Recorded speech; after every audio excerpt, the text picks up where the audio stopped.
to win the games. However you do that, you just find a way to win. And tomorrow night we've got to do that again against a very good Guatemala team who we face again in the Gold Cup. So it's going to be an intriguing 2 games. But we focus on tomorrow. We want to finish top of the group. I think both teams are delighted just to qualify for the final stages. We look forward to that, and it's more for pride tomorrow. And I'm looking forward to it, getting back to playing in Jamaica, in the National Stadium, and a good support, because I've got to say, in the UK, the support was unbelievable. And even the 100 and so people who were in the BVI, we appreciate the support that we're getting around the world from Jamaican people. Yes, Chris. This was Chris Muscat, TVJ Sports. Jonathan, so this is for you. You know, for some friendlies, you were not included, but you had a very good season in England. How does it feel to be back in the squad for some major FIFA tournament, World Cup qualifiers, Gold Cup, and so on? How does it feel to be back in the squad, and you know, what's the mood like, you know, preparation-wise for this World Cup qualifiers against Guatemala? Yeah, it's been it's always a pleasure playing here, and I think it's just, you know, the season I had that gave me the you know, the boost to work hard, and what I was playing for was to get back into the team, and it was just to get my rhythm back. I guess in the past that I've been inconsistent with my club, and so it's been hard to, you know, get picked and show what I can do. So I think the time is perfect for, you know, I've had a good season, and then I can bring what I've been doing this season into playing with Jamaica, and you know, it's always, the aim is for me to play for Jamaica all the time, always be selected. So playing for the club is gonna, of course, help that. Yeah, and Coach McLaren, you stress a lot of times about the use of local-based players. We see more and more you include them, and how important it is for them to get opportunities so they can basically show the world what they're made of. Again, stress the importance of them, because we see with a lot of CONCACAF teams, you know, even some of the big names, they always make use of their local leagues in terms of the players here. You know, how important it is for them to participate in moments like World Cup qualifiers and Gold Cup. I think it's important to have a balance, not lopsided one way or the other. Any player who comes into the squad comes in on merit, not because they're local. It's because they can play well enough to be in the squad. So the camps we had in January, February, what we did in St. Vincent, we had 10. What we did in the Unity Cup, we had 10 local players. They wouldn't be there unless they were good enough. And I think since the introduction of the local players, you get a sense of more pride and more used to, shall we say, CONCACAF football, Caribbean football, what's required to win in terms of, you know, Saturday was a great example of, you know, the conditions of the field is not ideal and perfect, and the local players play on that every week, so they know how to play on that. The UK players are used to playing on a bowling green every week, and so playing on some pitches is difficult, as we've seen over the past. So yeah, the local players deserve to be, whoever is included, deserve to be in the squad. Thanks, Chris. Mr. Blake. Thank you. Morning, Coach. Morning, John. O'Leary Blake, Cataract, Radio Sports. Congratulations on the victory in BVI and getting the necessary 3 points. Question, Coach, 2 parts. The Unity squad, starting 11, was pretty much the same in both games. Are we going to see a more settled approach to the team selection, because that starting 11, everyone would agree, performed exceptionally well? And if I do that, particularly the midfield trio of Russell, Hayden, Casey Palmer, and Ravel when they came, can you speak to how close you are getting to settling the squad, particularly in the midfield? Yeah, I think we've talked, the whole squad, the whole team, we've talked about the goal, qualification for the World Cup 26, that's the goal. And we're working towards, when we finally know the draw for the final rounds, I want by the time that comes round, a settled 23 players, maybe additions, so 26, 27, who, yes, I know what they can do, I know how we go forward, I know how we're going to play. So what we've had is games, and the Unity Cup was perfect for it. And you're right, we only had 17 players at the beginning of that against Trinidad, so we were limited in what we could do. They played that well against Trinidad that it was so obvious to include them for the second game. And also players came in late, so that was a no-brainer. And these two games, I think, you know, we've got people coming in, like Damari Gray, who needs minutes to play. So he played 90 minutes against BBI. So it's a little bit of what we always find also with the camps, and I'm finding out, is that the second game, because of the travel, because of the shortage of time in between, the first game, travelling there, playing, travelling back, training one day and then playing. The fitness of the players is not as it was for the first. But I think what we've got is a stronger squad now than I've had for a long time. So I have absolutely no hesitation whatsoever. Whereas I think when I started, I knew what my strongest 11 was. I think that's changed over time. You know, we've got injuries to Mikel, injuries to Bobby, we've had injuries to Leon, people out of form. So over time, I've grown the squad to be more balanced, and we've got damn good players in every position. So, you know, what came out in Unity Cup with Kahim and with Cephas and with Roman Burrell, with John coming back into the squad, it's given us a new dimension and competition for places now. Whereas I would say at the beginning, I knew what the team was. Now there's that much competition that if somebody isn't playing well, I have no hesitation in, okay, you can rest this game, and with energy, we've got that. And I think that is the key to the second game, is that we've got energy. And we've not always got that energy in the second game if we play the same team.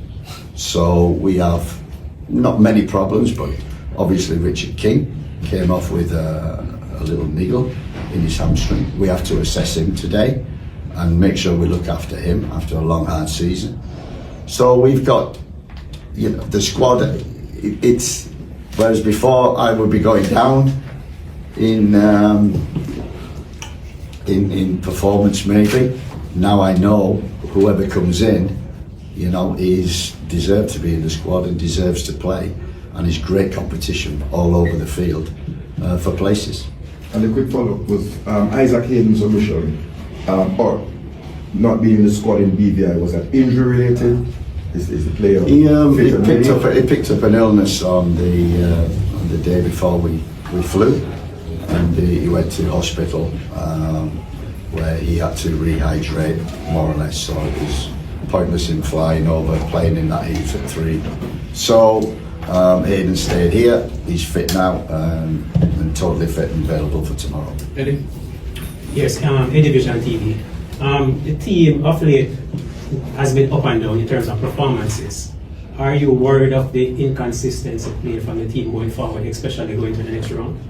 I think I think the thing that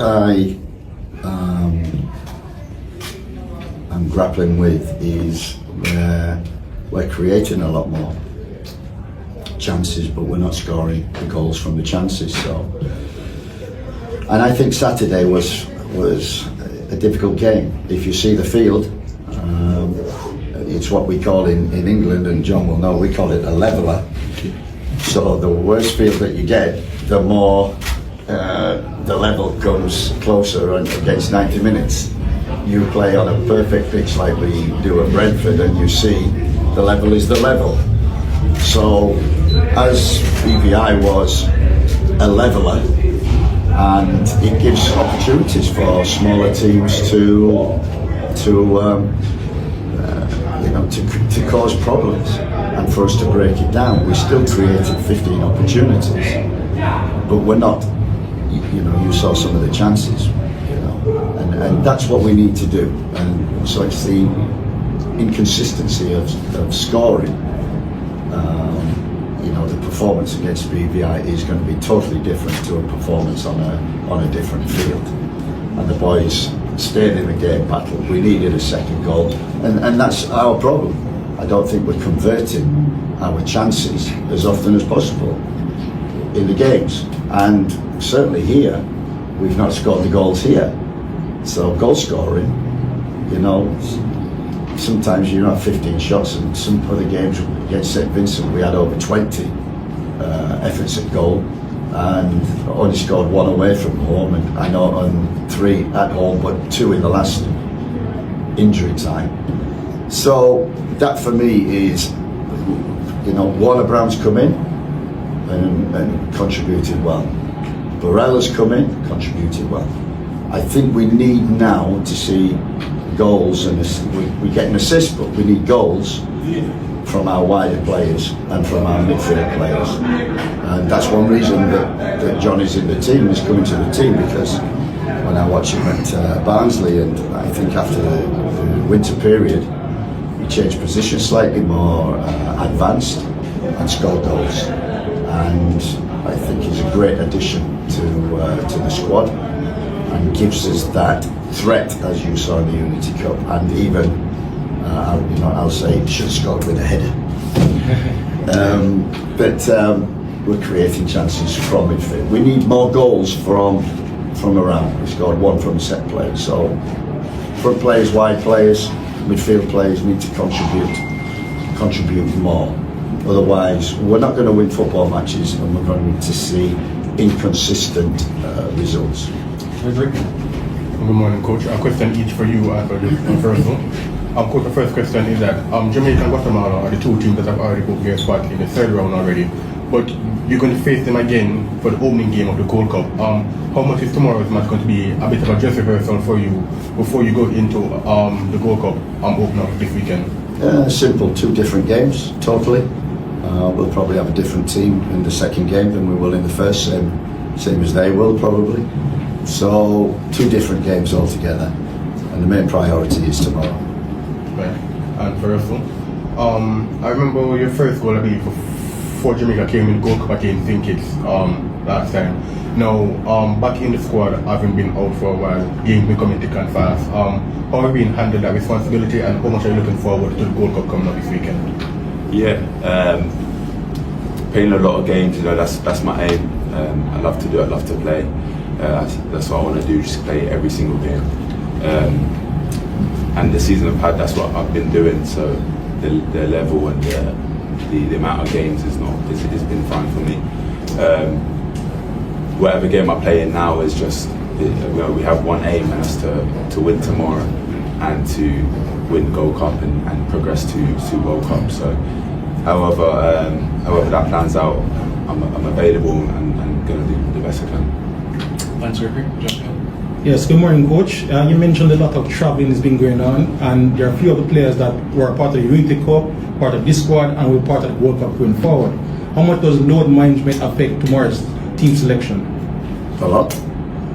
Absolutely. The second game is what I proved. I think when I first came in, I was consistent with the team and played the same team the second game, and the energy you could see was dipping from that. What I've got now is a more balanced squad, and a better squad, that I have no hesitation. No one is guaranteed a place now, and they have to perform well, because we've got competition in the wide areas now. We introduced the likes of Tyrese Campbell, Mothersill in the Unity Cup, which we can. Kaheem Dixon showing the potential that he's had in the past. He's starting to show that. Cephas is coming to good form. Down the middle, we got Warner Brown and Burrell, Romario coming in, who we know from before, so we've got competition in that area. And yeah, absolutely right, the midfield area is a place where we need a little bit more competition. We're missing Bobby Reid badly. We've got good competition around the back, especially at centre backs. The emergence of Richard King in our team has been vital. I think Damien Lowe coming into the squad will also add some bit of experience and leadership. Ethan Pinnock will be available for the Gold Cup. So we've got strength in certain areas. You're absolutely right, and everyone talks about it. We need more depth and strength in the midfield area. We're pleased that John has done so well since coming back into the squad, and that takes a little bit of a headache away, that we've got a goal threat from midfield. So we are still work in progress, and that's why you probably still get inconsistent performances and results, and we need to get that consistency right, performance right, and make sure that we convert our chances, our ratio of chances to goals has to be higher. Gary? Yeah, to go off the competitiveness, the consistency, and there's also chemistry. So, John, you guys have spent a lot of time with each other now. Last week was Unity Cup, this week is the qualifiers, next week is the Gold Cup. What are you doing, as well as the teammates are doing, to build that chemistry, to get familiar with your playing styles on and off the pitch? Yeah, I think it's important off the pitch as well, how we gel together and how we do things together. You know, getting used to how each other and how we live and how we take jokes and how we do stuff like that. So that definitely helps. And then on the pitch, in training and games, someone's, if even a small little compliment, boosts the players and that brings some chemistry as well. Training and watching how players play, and even when we play against each other in our local teams, we see what the players are best at and what they're not so great at, and so we can obviously adapt and help around that. So the chemistry is there, and it's growing, and especially from the Unity Cup, we've all gelled together. We've spent a long time with each other, so the chemistry is only going to get better. Thanks, John. Daniel? Hi, Coach. In terms of our performances at home, they haven't been the greatest. Your team hasn't won since you've joined at the National Stadium, at least.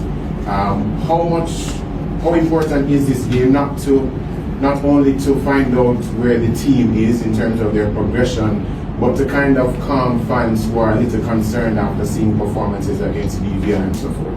I think we can explain the BVI, and we know from experience it was going to be that kind of a game.